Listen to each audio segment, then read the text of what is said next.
there we have it. The news that I think people expected, but it appears to be confirmed, that the leader, former leader of Wagner, is now dead. How much do you think this strengthens, or does it weaken Putin, what's happened here with what we assume is an assassination? Well, it totally strengthens Putin. I don't think that we should dance around the words. This was a Putin-ordered assassination of his chief rival. Putin has killed many people, many enemies of his, betrayers of his, opposition politicians, etc., have all been killed. This is just one more. I would say that Yevgeny Prigozhin is probably the most important assassination that Putin has ever done, because this is the first guy who really made Putin look weak, made him look like a loser, made him look like somebody who could easily be overthrown. And Putin was sitting there for 2 months after Prigozhin's mutiny, and doing, living, going around, having meetings at the Kremlin, going to St. Petersburg, doing all this type of stuff. And every day that he was running around free, alive, and untouched was a day of humiliation for Putin. And so Putin desperately needed to kill this man. And the fact that there was some uncertainty that he might still be alive. And by the way, I should point out that there was one other plane crash that he went through that he wasn't on the plane, I think is back in 2019. And so the fact that he's confirmed dead, and I should also say one more thing, which is that when the Russians give you news, you can't always take it at face value. But I think this would be news that they wouldn't want to lie about, because if he showed up alive, that would be pretty bad. Yes. But, so in a sense, what you're saying is that this is going to not silence, but it's going to sort of keep a lid on other opponents that try and rival Putin, and therefore that sort of strengthens him. He's got presidential elections coming up, hasn't he? Yeah, I mean, I wouldn't call them elections. I mean, that's a kind of they don't have elections in Russia. Elections are where you get to pick among different candidates.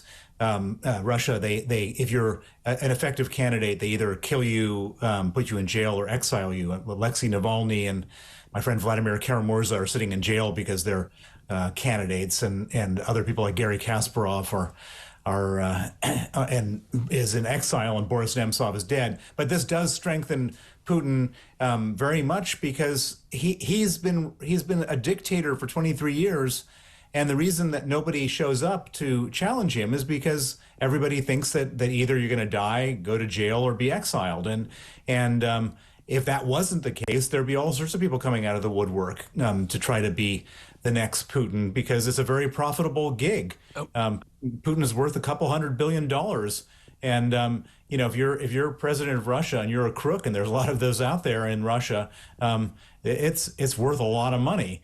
And so Putin has to, that's a big incentive not to. And what happens to Wagner now? There's presumably going to be will there be a scrap for leadership of Wagner? Does it get broken up by Putin, or does he use it, as you say, to strengthen his power base by putting in a leader who is loyal to him?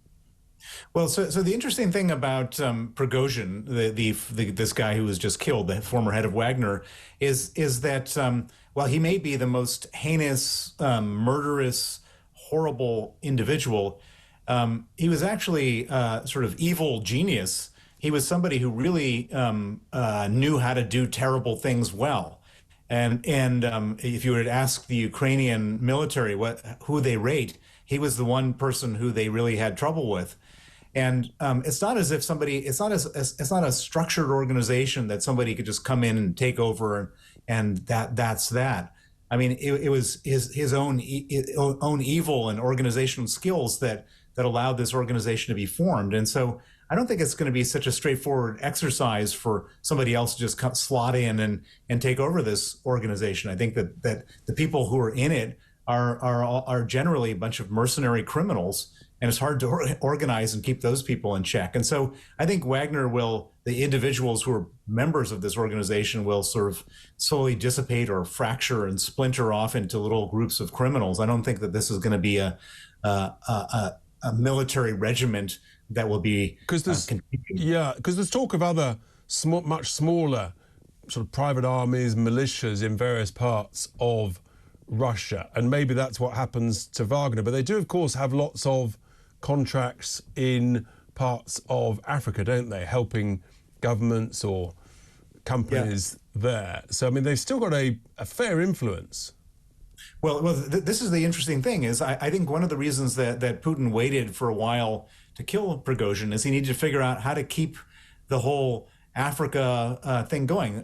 Wagner is involved in 17 military operations in Africa, and that this is effectively Russia's, I would call, low-budget foreign policy in Africa, and I think that it's Putin really had to make a choice. Does he want to stay in power in Russia, or does he want to keep his foreign policy in Africa? And he's basically sacrificed, I think, what's been going on in Africa and Syria and various other places in order for him to shore up his support at home. I imagine that some of these operations are going to fail, or people are going to dissipate or try their own, freelance stuff, and Putin will have a lot less control over that than they did when Prigozhin was in charge. Yes, and I guess a lot of it, frankly, just revolves around who pays the most and whether he can keep bribing them with money. It absolutely is. I mean, mercenaries are not doing this for ideological reasons. They're doing it for cash.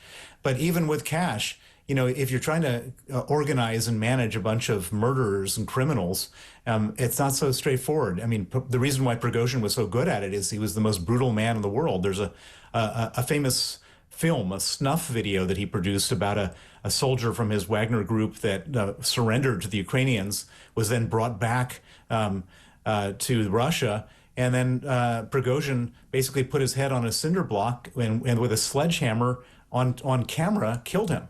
And the video went viral, and interestingly, the sledgehammer became a sort of symbol of Wagner, and in fact, there's a lot. He's even with this brutality, Prigozhin is a folk hero, and they have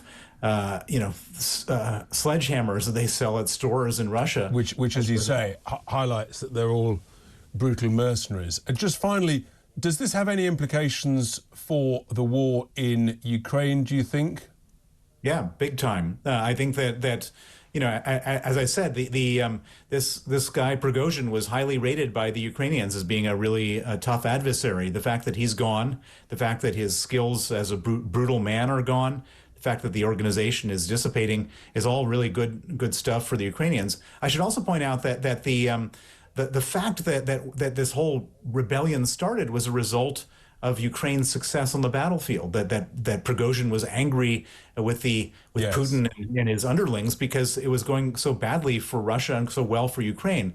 The better Ukraine does, the more internal dissent there will be in Russia, and the more internal dissent in Russia, the better it is for Ukraine. And so I think this is all a symptom of the success of Ukraine, and the more they do, it could easily be that Ukraine doesn't have to win on the battlefield in their own territory. All they have to do is win enough to create collapse inside of Russia, and the more they do, the more likely that is to happen. Time will tell, indeed, on that issue. Bill Browder, thank you so much indeed for sharing those thoughts with us this afternoon.